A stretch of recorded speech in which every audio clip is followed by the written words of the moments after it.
하나님 말씀 욥기서 42장 7절로 9절 말씀 7절로 9절입니다.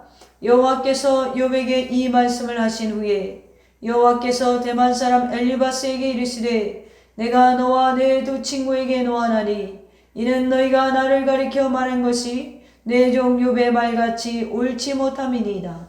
그런즉 너희는 수소 7과 순양 7을 가지고 내 종 욥에게 가서 너희를 위하여 번제를 드리라. 내 종 욥이 너희를 위하여 기도할 것인즉 내가 그를 기쁘게 받으리니 너희가 우매한 만큼 너희에게 갚지 아니하리라. 이는 너희가 나를 가리켜 말한 것이 내 종 욥의 말같이 옳지 못함이니라. 이에 대만 사람 엘리바스와 수아 사람 빌닷과 나아마 사람 소발이 가서 여호와께서 자기들에게 명령하신 대로 행하니라. 여호와께서 욥을 기쁘게 받으셨더라. 아멘. 할렐루야. 오늘 하나님 말씀의 제목은 하나님의 기쁨이 되는 사람이라는 제목으로 저와 여러분이 은혜를 나누겠습니다. 하나님의 기쁨이 되는 사람이 되시기를 축원합니다. 어려울 때일수록 우리가 하나님께 기쁨이 되는 존재가 되어야 돼요. 한 주간도 우리가 건강하게 이렇게 있다가 만난 것이 기적이고 하나님께 감사할 일이 아니겠습니까? 그러니 우리도 하나님 앞에 기쁨이 되는 그런 삶을 사시기를 간절히 소망합니다. 오늘은 거절에 대해서 좀 얘기해 보려고 합니다. 여러분 거절당해 보셨어요? 사랑에도 거절당하고 취직 자리에도 거절당하고 요즘에는 마스크 사러 가서 내 앞에서 딱 줄이 끊기면 또 그게 거절당해서 기분이 나빠서 화를 내고 막 싸우는 그런 사람들이 있어요. 그만큼 거절당하는 것은 기분이 썩 좋은 것이 아닙니다. 그런데 성경에서 차원이 다른 거절 이야기가 나옵니다. 하나님께서 인간의 예배를 거절하는 장면이 나와요. 오늘 우리가 예배를 드리고 있는데 하나님이 거절하는 게 있다는 거예요. 창세기 4장 5절에 보면 가인과 그의 제물을 받지 아니하신지라. 하나님께서 가인이 드린 제사를 받지 않으셨고 가인 자체도 외면하셨다는 말씀이죠. 다시 말해서 가인이 하나님께로부터 거절당한 거예요. 가인은 나름대로 하나님께 인정받고자 최선을 다했는데 그래서 그때마다 정성스럽게 제물을 준비해서 하나님 앞에 제사를 드렸어요. 그러나 가인은 제사를 잘 드렸을지 몰라도 그의 삶에 문제가 있었죠. 창세기 4장 7절에 보니까 내가 선을 행하며 어찌 낫을 들지 못하겠느냐? 선을 행하지 아니하면 죄가 문에 엎드려 있느니라. 죄가 너를 원하나 너는 죄를 다스릴지니라 라고 했어요. 자, 하나님 보실 때에 가인의 삶이 마음에 들지 않으셨다는 거예요. 그랬더니 가인이 드리는 예배를 거절하셨어요. 오늘 우리가 이 말씀에 굉장히 우리의 심령이 경종을 울려야 돼요, 여러분. 우리의 삶이 하나님 마음에 지금 드느냐 안 드느냐.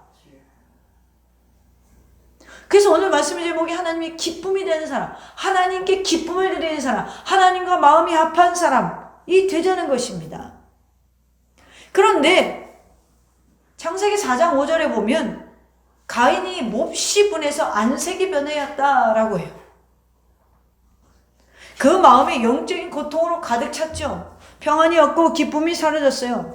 그 심령에 너무나도 큰 상처가 남았습니다. 하나님이 자신의 예배를 받지 않은 것에 대해서 큰 불편함을 드러내죠. 그러다가 창세기 4장 8절에 보면 끝내 동생 아벨을 죽여요. 하나님께 거절당한 분노가 돌이킬 수 없는 죄로 발전한 것입니다. 결국 죄를 다스리지 못한 거예요. 창세기 4장 13절에 가보면 가인이 여호와께 아뢰되 내 죄벌이 지기가 너무 무거우니이다 라고 호소합니다. 자기의 친동생을 죽임으로써 가인의 삶 자체가 다 무너져 버리게 됐어요. 여러분, 하나님께 거절당한 사람의 삶의 모습이 이토록 비참하다는 것을 보여줍니다. 그렇습니다. 우리가 사람들에게 거절당하지 않는 것도 중요해요. 그러나 더 중요한 것은 하나님께 거절당하지 않는 삶을 살아야 돼요. 하나님께 거절당하지 않는 예배를 드려야 된다는 거예요. 우리가 사람들에게 존경과 사랑을 받는 것도 중요하지만 그러나 더 중요한 것은 하나님이 기뻐 받으시는 사람, 하나님의 기쁨이 되는 존재가 되어야 된다는 거예요. 오늘 성경 본문에 보면 하나님의 기쁨이 된 사람 이야기가 나오죠. 바로 그 주인공이 욥이라는 사람이에요. 오늘 본문 42장 9절에 보니까 여호와께서 욥을 기쁘게 받으셨더라. 하나님께서 욥이 드리는 제사, 욥이 드리는 기도를 연락했다는 말이에요. 뿐만 아니라 하나님께서 욥 자체를 좋아하셨다는 거예요. 그런데 이 말씀은 욥 개인에게 너무나 중요한 말씀이에요.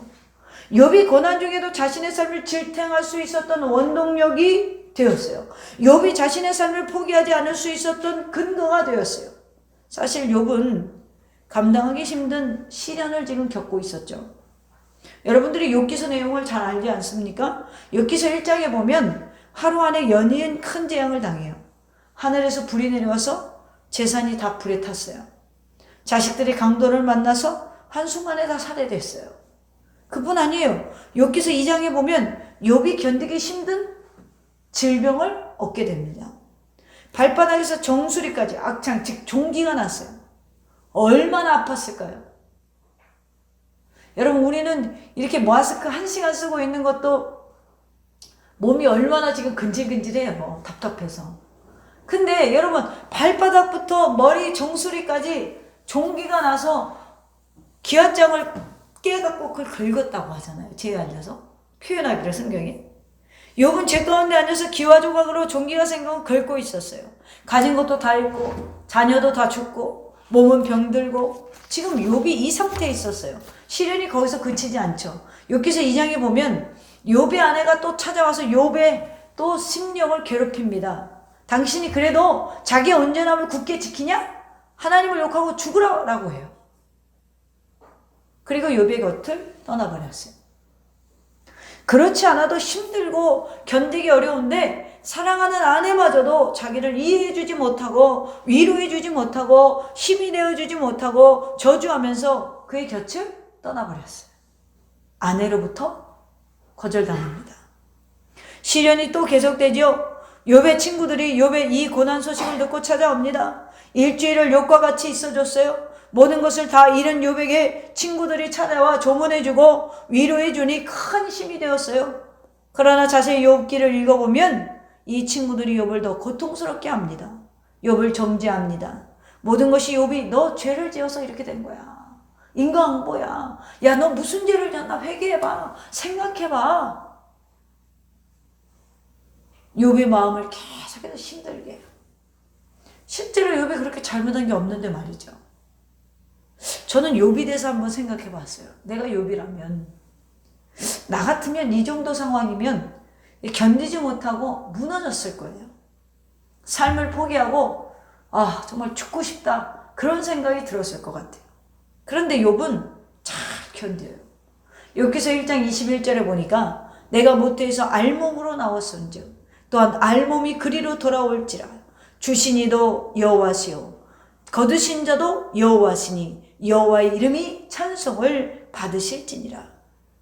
그리고 욥기서 2장 10절에 보면 우리가 하나님께 복을 받았은즉 화도 받지 아니하겠느냐 라고 자신의 모든 온 고난에 대해서 수고하는 자세를 보여요.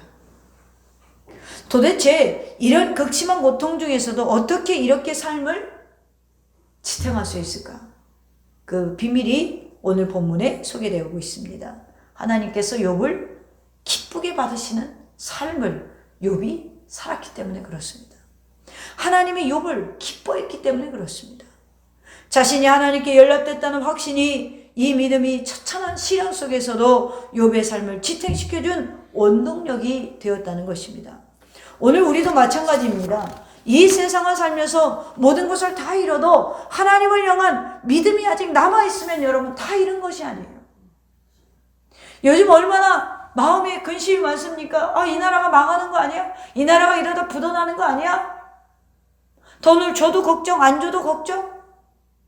그러나 여러분 이 세상의 모든 것 다 가져도 하나님을 향한 믿음이 없으면 다 잃은 것과 마찬가지로 여러분 나라가 어렵고 힘들고 지금 우리가 부도가 날 것 같고 위기가 올 것 같고 더 어려워질 것 같아도 가운데도 우리가 하나님을 붙잡고 있으면 망하지 않는다는 거예요. 이 나라가 얼마나 가난했습니까? 복음이 들어오기 전에 엄청나게 가난했어요. 나는 지금 젊은이들이 하나님을 외면하고 떠나갈 때에 넌 우리나라 역사 공부 좀 했으면 좋겠어요. 왜 하나님이 복의 근원이 될 수밖에 없는지. 여러분, 오늘날 코로나로 인해 나라가 어렵고 개인의 삶이 어려울지라도 우리에게 희망이 있는 이유는 하나님을 향한 우리의 마음이 아직도 남아있다는 거잖아요. 여러분, 하나님을 향한 마음이 남아있잖아요. 할렐루야. 이 세상을 살면서 모든 사람들에게 다 거절당해서 마음에 큰 상처를 안고 있어도 하나님께서 나를 받으신다는 확신이 있으면 오늘의 고난과 역경과 환난을 이긴다는 거예요. 아멘입니까? 여러분, 주님을 놓지 마세요. 주님을 버리지 마세요. 주님이 거절당하는 인생을 살아가지 마세요. 하나님께 기쁨을 올려드리는 삶이 아직 우리를 견딜 수 있게 하는 것입니다. 그러나 이 세상 모든 사람에게 존경과 사랑을 받아도 하나님께 받으시는 확신이 없으면 견디기 힘든 때가 옵니다. 그러므로 성도인 우리는 하나님께서 기뻐 받으시는 사람들이 되어야 할 줄로 믿습니다. 오늘 본문은 우리가 하나님께 기쁨으로 받으시는 삶을 살 수 있는 비결을 가르쳐 줍니다. 어떻게 해야 우리도 하나님의 기뻐 받으시는 삶을 살아갈까? 첫째로 회개해야 하는 삶을 살아야 돼요. 오늘 6절에 보니까, 본문 6절에 보니까, 그러므로 내가 스스로 거두어드리고 티끌과 제 가운데에서 회개하나이다. 본문 앞절에 이런 말이 있죠. 티끌과 제 가운데에서 회개하나이다. 이것이 욥을 기쁘시게 받으신 이유입니다. 앞에서 말씀드린 가인의 예를 다시 한번 돌이켜보면 가인도 하나님께 자신의 제사를 올려드리길 정말 바랬어요. 가인이 예배를 그냥 오늘 주일인데 한번 나가지 뭐, 이런 마음으로 나온 게 아니에요. 자신도 첫 소산을 정성 들이게 하나님께 드렸어요. 근데 하나님이 그 예배를 거절하세요. 나름 정성을 드렸는데 하나님이 거절해요. 성경은 이렇게 말하죠. 가인의 제사만 거절했다는 것이 아니라 가인과 가인의 제사를 받지 않으셨다.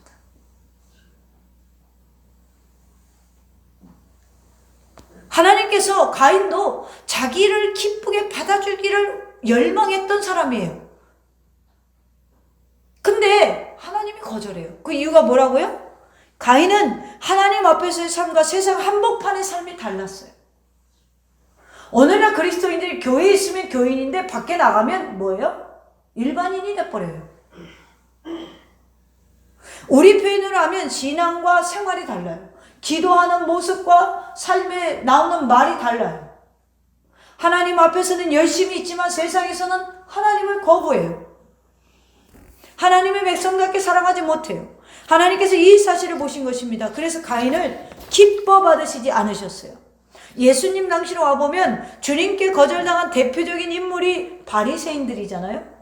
저들은 하나님 앞에 최선을 다했어요. 바리새인들이 얼마나 율법을 열심히 지켰습니까? 하나님께서 명하신 율법을 철저히 지켰어요. 안식일을 거룩히 지켰어요. 하나님께 정성껏 제사를 드렸어요. 그런데 예수님이 보시기에 저들이 세상에서의 삶이 문제가 있었어요. 교만했어요. 가난하고 병든 사람을 돌보지 않았어요. 입술로만 믿었어요. 외식했어요. 주님께서 이 사실을 보신 거예요. 그래서 해치는 무덤 같다라고 말씀하셨어요. 그렇습니다. 우리가 교회 생활 최선 다하는 것 굉장히 중요하죠. 하나님께서 교회 생활에 정성을 다해서 하는 사람을 기뻐하세요. 그러나 여러분, 선한 길로 여러분들이 들어섰다는 것은 교회 생활만으로는 부족해요. 그것은 증거로 부족해요. 이것만으로는 부족해요. 세상에 나가서도 내가 하나님의 백성이라는 모습이 있어야 된다는 거예요. 제가 지금 몇 주째 수요일 예배, 금요일 예배, 주일 예배까지 이 이야기를 강조하고 있잖아요. 회개하고 하나님의 백성다운 모습을 보여라. 제가 어제 어떤 영상을 보고 저와 참 비슷한 공감되는 의견을 가졌구나. 여러분, 지금은 우리가 지금 대환란 직전에 와서 마지막 시대를 살아가면서 이 워밍업 하는 거라고 그랬잖아요. 훈련 받는 거예요. 여러분, 진짜 예배를 못 드리는 시대가 오면 어떡할 거예요? 교회가 없어지는 시대가 오면 뭐 할 거예요? 어떻게 할 거예요? 벌써 문제가 생기면 여러분, 우리가 핍박받고 욕먹고 욕받아야 되는 게 뭐예요? 지금 교회잖아요. 그런 시대가 오면 어떻게 신앙생활 하실 거예요? 예수님을 배교하시겠습니까? 아니잖아요. 예수님만이 우리의 구원이라는 건 이미 너무나 잘 알고 있잖아요. 그분 배신할 수 없는 거 너무나 잘 알고 있잖아요. 그래서 여러분 신앙생활을 할 때에 가장 중요한 것은 옆 사람이 여러분들의 천국 데려가는 게 아니에요. 내 믿음대로 가는 거예요. 누가 우리를 천국 데려가는 게 아니에요. 천국은 1대1로 가는 거예요. 침노하는 자가 가는 거예요. 우리가 이 점을 주목해야 합니다. 하나님께서는 교회 생활만 보신다고 생각해서는 안 된다는 사실. 여러분들이 화장실에 있든지 친구를 만난다든지 세상에 나가서 친구들을 만나서 식사 모임을 한다든지 가정에서 혼자 방 안에 있을 때 어떤 생각을 하고 있는지 주님은 지금 다 보고 계신다는 거예요. 예수님이 교회 생활할 때만 보면 너무나 좋겠지만 여러분 일주일에 교회 생활을 할 몇 시간이나 합니까? 수요일 예배 1시간, 금요일 예배 1시간, 주일 예배, 오전 오후 예배 얼마 못 하잖아요. 대부분이.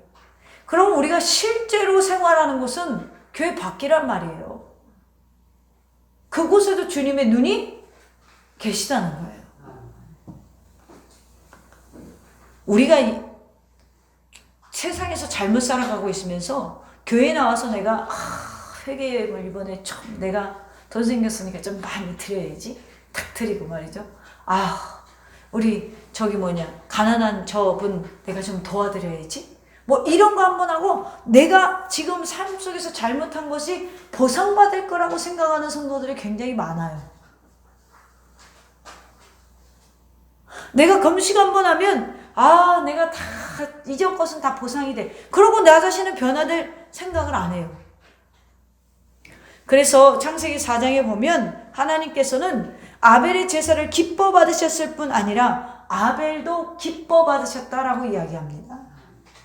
오늘 하나님께서 우리의 예배를 기뻐 받으실 뿐 아니라 우리의 삶 전체를 기뻐 받으실 수 있기를 간절히 축원합니다. 그럼 오늘 욥은 어땠습니까? 물론 하나님 앞에서도 세상에서도 최선을 다했어요.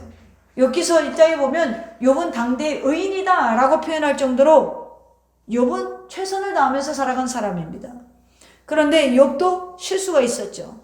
하나님 뜻 제대로 알지 못하고 이렇게 쭉 오다 보면 욥이 실수를 합니다. 하나님을 원망하고 자신이 낳은 나를 원망하고 다시 말해서 하나님께서 기뻐 받으시기에 적절하지 못한 행동을 욥도 했다는 것입니다. 그럼에도 불구하고 하나님이 욥을 기뻐 받으셨어요.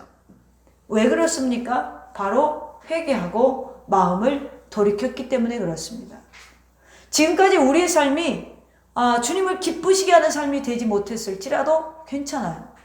그러나 오늘 이 말씀을 듣고 여러분 돌이켜 회개하는 자에게 하나님이 기쁨이 될 수 있는 자격이 주어질 줄로 저는 믿습니다. 자신의 실수를 깨닫고 이것을 바로 잡으려고 하는 마음이 우리에게 있다면 우리는 불가능을 가능케 할 수 있는 성도가 될 줄로 믿습니다. 앞서 말씀드린 가인도 하나님의 경고를 받았죠. 그러나 그는 회개하지 않았어요. 하나님을 원망했어요. 바리새인도 주님의 경고를 받았죠. 이들은 회개하지 않았어요. 오히려 주님을 핍박했고 심지어는 십자가에 못 박는 데 앞장섰어요. 오늘 우리도 마찬가지예요. 하나님 앞에서 최선을 다하지 못한 것이 있습니다. 세상에서 하나님 보시기에 부끄러운 모습이 있습니다. 이것이 우리의 실제입니다. 그래도 아직 여러분 길이 있다는 거예요. 포기하기에 이르다는 거예요. 지금이라도 회개하고 돌이키시면 됩니다. 이 은혜가 저와 여러분에게 있어지기를 주님의 이름으로 축원합니다. 두 번째로 욥이 하나님의 기쁨이 된 것은 올바른 말 때문이에요. 올바른 말. 7절 한번 볼까요? 7절 후반절부터 보면 너희가 나를 가리켜 말한 것이 내 종 욥의 말같이 옳지 못함이니라 라고 해요. 지금 욥의 친구들이 말이 내 종 욥의 말보다 옳지 않았다는 거예요. 우리가 예전에 본 개역 한글 성경에는 욥의 말같이 정당치 못함이라 라고 번역되어 있어요. 욥의 친구 엘리바스를 비롯한 세 사람이 욥에게 가서 여러 가지 위로도 했고 책망도 했습니다. 그러나 하나님 보시기에 그 말들이 모두가 옳지 못하다는 거예요. 누가 누구를 판단하냐는 거예요. 죄인이 어떻게 죄인을 판단하냐는 거예요. 반대로 욥이 한 말은 모두가 옳았다는 거예요. 그래서 하나님이 욥을 기쁘시게 받으셨다는 것이죠. 여기서 옳은이라는 히브리어는 네코나라는 말인데 이 말은 올바르다라는 말이에요. 그러니까 욥의 세 친구의 말은 하나님께서 보실 때 옳지 않은 데 비해서 욥의 말은 정직했다는 거예요. 옳았다는 거예요. 어떻게 옳은 소리를 할 수 있습니까? 옳은 길을 따랐으니까 옳았죠. 옳은 것을 보았으니까 옳은 소리를 할 수 있었죠. 옳은 마음을 가졌으니까 옳은 이야기를 할 수 있었겠죠.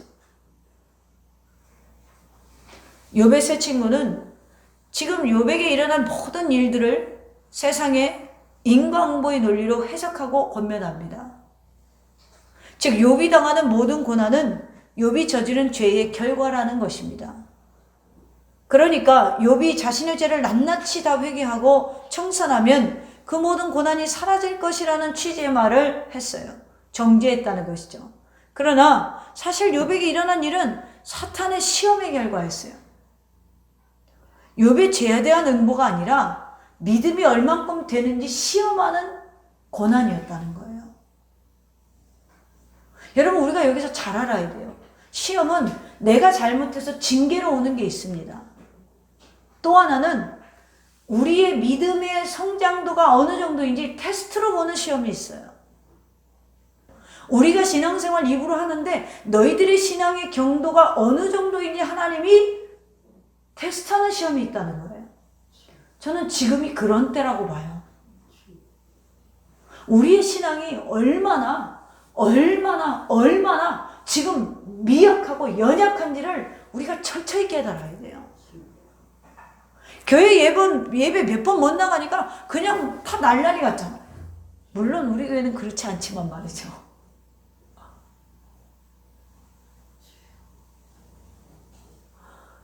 여러분, 오늘 우리가 지금 받고 있는 이 시험에서 우리는 잘 적어내야 돼요. 어떻게 적어내야 돼요? 믿음의 성숙함으로, 성장함으로, 굳건한 믿음으로 이 테스트에서 승리하시기를 축원합니다. 아멘. 저는 이번 이 어려움 속에서 잘 버티는 자들은 하나님이 더 축복해 주실 거라고 믿어요. 아멘. 마지막 시대에는요, 하나님의 사람들을 하나님이 도와주시거든요. 저는 여러분들이 그런 존재가 되기를 축원합니다. 오늘 욥의 세 친구는 인본주의 사상에 취해 있었어요. 하나님의 뜻을 헤아리기보다는 자신들의 경험과 자신들의 배운 학식과 이런 것들을 기초해서 판단하고 욥을 권면했습니다. 그러나 욥은 달랐어요. 철저하게 하나님의 뜻을 살피려 했고 자신의 생각보다는 하나님의 생각을 따르려고 했어요. 다시 말해서 욥은 신본주의 사상을 따랐던 것입니다. 이사야 55장 8절에 보니까 이는 내 생각이 너희 생각과 다르며 내 길은 너희 길보다 높으며 내 생각은 너희의 생각보다 높음이니라 라고 했어요. 하나님은 우리의 생각과 다를 수 있고요. 하나님은 우리의 길보다 더 높으실 수 있는 분이고요. 하나님은 우리의 생각보다 더 높음이 있는 분이라는 것입니다. 우리는 이 점을 유념해야 돼요. 내가 아무리 하나님 앞에 충성을 다하고 최선을 다해 섬기더라도 내 생각과 하나님의 생각이 다를 수 있어요. 그럴 때 주님이 카드를 내는 거예요. 너희 믿음의 카드를 보여줘. 너가 위기가 왔을 때 어떤 대처를 하는지. 그래서 여러분 욥이 왜 믿음이 인정받았습니까? 5절에 볼까요? 42장 5절에 내가 죽게 대하여 귀로 듣기만 하였사오나 이제는 눈으로 주를 배움나이다. 할렐루야. 지금까지 들었던 신앙이 아니라 자신이 체험한 하나님을 이야기하고 있어요. 전에는 듣기만 하고 그냥 배우기만 하고 말씀을 보기만 하고 교회 나와 앉아서 목사님의 입술을 통해서 때로는 우리 신앙의 선배들을 통해서 나보다 믿음 좋은 사람들을 통해서 듣기만 했단 말이에요. 그런데 자신이 고난 속에서 뭘 지금 체험합니까? 하나님의 섭리를 체험해요. 하나님의 뜻을 체험해요. 하나님의 정말로 전능자임을 깨닫게 됩니다. 그러고 나니까 뭐라고 그래요? 내가 이제는 주를 뭐예요? 눈으로 배운다는 거예요. 이제 하나님을 믿는 믿음의 단계로 더 깊이 들어가게 됐다는 것이죠. 여러분, 우리는 하나님을 믿으면서도 늘 겸손을 잃지 말아야 돼요. 언제나 하나님의 뜻을 구하고 하나님의 생각이 내 뜻과 다를 수 있다는 것을 아셔야 돼요. 그게 저주가 아니에요. 하나님은 궁극적으로 여러분들을 선으로 이끄는 줄로 믿으시기를 바랍니다. 성도 여러분, 더 이상 하나님의 뜻과 하나님의 생각을 외면한 채로 자기 주장만 하는, 내가 쌓아온 그 경륜만을 내세우는 그러한 편견이 가득한 신앙생활 하지 마시기를 바랍니다. 하나님의 뜻을 보세요. 내가 경험한 것보다 더 큰 하나님이 계시지. 내가 아는 하나님보다 더 넓은 지식을 가진 하나님이시지. 내가 겪은 건 빙산의 일각이잖아요. 그러므로 하나님의 뜻에 순종하여 나아갈 수 있는, 그리고 하나님의 뜻에 순종하여 옳은 말로 하나님께 영광 돌릴 수 있는 저와 여러분 되기를 간절히 축원합니다. 세 번째로 욥이 하나님의 기쁨이 된 것은 사랑의 사람이었기 때문에 그래요.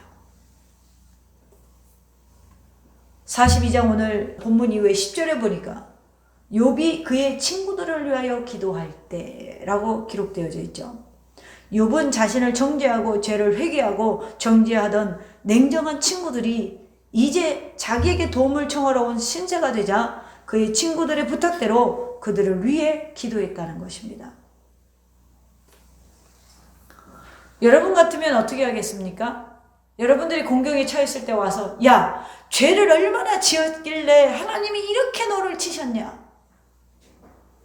야, 내가 말했잖아. 그러니까 열심히 살라고, 열심히 신앙생활 하라고 그랬잖아. 곧땅으로 믿으니까 곧땅으로 된 일이 벌어졌지. 자, 요렇게 얘기한 사람들이, 여러분이 공경에 처했을 때 요렇게 얘기한 사람들이 여러분들이 참 축복을 받아서 건강해지고 삶의 안정을 찾고 있는데 와가지고 나를 위해 좀 기도 좀 해줘요. 하나님이 가서 기도받으래. 그랬을 때 좋은 마음으로 기도가 돼요? 잘 안 되죠. 잘 안 돼요. 잘 안 돼요. 그런데 욥은 친구들의 부탁대로 그들을 위해 간절히 기도합니다. 욥은 지금 새 친구들 때문에 정말 견디기 어려울 정도로 정신적으로 시달렸습니다. 그렇지 않아도 모든 것 다 잃고 아내마저 자기를 저주하고 떠나버린 참담한 상황에 위로한다고 찾아와서 속을 막 뒤집어 놨단 말이에요. 자기를 그렇게 괴롭힌 사람들이요, 당시 상황을 보면 원수가 따로 없어요. 이 세 친구가 원수입니다. 그런데 이들이 하나님께 책망을 듣고 욥에게 왔습니다. 욥의 기도, 도움을 받기 위해서 왔어요. 본문을 자세히 보면 욥이 아무런 말을 하지 않습니다. 순순히 그들의 도움을 들어줍니다. 저 같으면 따졌을 거예요. 그들의 잘못을 입으로 시인하라고, 야, 너도 회개해, 막 이랬을 것 같은데, 감정에 복받쳐서 돌아가라고 소리쳤을 수도 있을 텐데 욥은 아무런 말이 없어요. 그들의 요구를 정성껏 들어줍니다. 여기에서 우리는 누구를 볼 수 있습니까? 마치 십자가상에 침묵하시는 예수님을 볼 수 있습니다. 자신을 십자가에 못 박고 조롱하고 핍박했던 그들을 위해 아버지여 저들의 죄를 용서하여 주옵소서. 이 사랑의 근원이신 예수 그리스도의 죽음을 묵상하는 사순절에 욥의 이러한 사랑의 행동이 우리에게 도전이 되기를 소망합니다. 욥의 선한 마음이 하나님을 감동시켜드린 것입니다.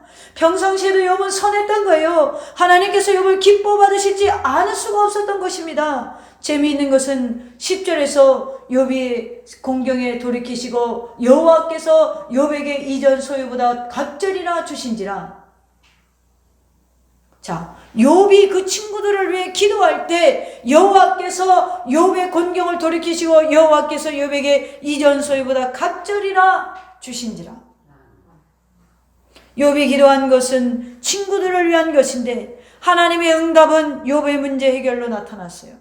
하나님은 욥이 너무나도 좋으셔서 욥의 모습이 너무나도 아름다우셔서 욥의 문제부터 해결해 주신 것입니다.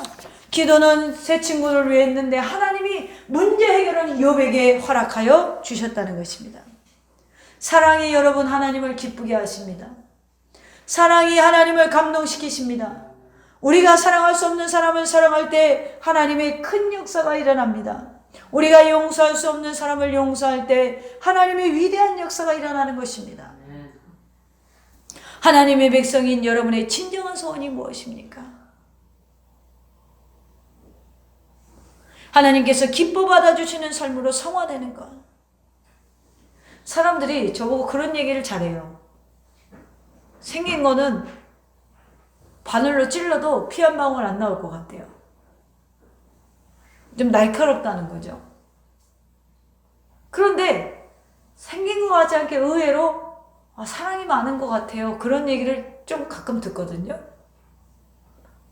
그런데요, 저는 이걸 누구한테 배웠냐면 우리 외할머니랑 우리 엄마에게 배운 거예요. 남을 사랑하고 남을 귀히 여기고 남에게 대접하는 것. 언젠가 정말 우리 엄마 마음에 못을 받고 힘들게 하고 우리 엄마를 망하게 하고 정말 인생의 바닥으로 떨어뜨리게 한 사건이 젊었을 때 있었대요. 근데 20년이 지나서 그 사람을 만났는데 하나님이 가서 기도해 주라고 그랬대요. 그래서 울면서 기도했대요. 그 사람만은 기도 못 해주겠습니다. 그랬더니 하나님이 이렇게 얘기하셨다는 거예요. 너는 내 종이잖아.